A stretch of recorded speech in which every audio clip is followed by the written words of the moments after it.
लोकशाहीचा बुलंद आवाज, रिपब्लिकन वार्ता महाराष्ट्र।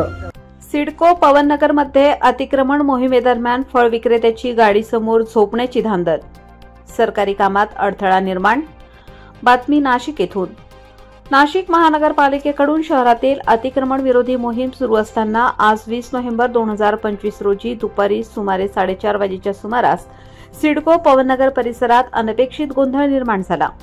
अतिक्रमण कारवाई दरम्यान फळ विक्रेता शरद माळवे याचे फळ उचलल्याने त्याने महापालिकेच्या गाडीसमोरच टायरजवळ झोपून आंदोलनाचा मार्ग अवलंबला। यामुळे काही काळ कामात अडथळा निर्माण झाला। पवननगर परिसरात भाजी मार्केटमुळे नेहमीच मोठ्या प्रमाणात वाहतूक कोंडी होत असल्याने महापालिकेने आज विशेष मोहीम राबवली। कारवाई दरम्यान नागरिकांचीही मोठ्या प्रमाणात गर्दी झाली।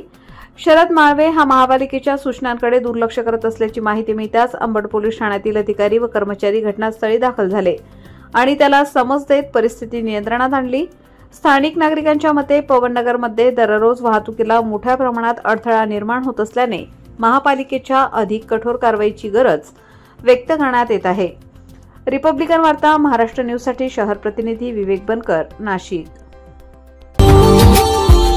Subscribe now and press the bell icon. Never miss an update.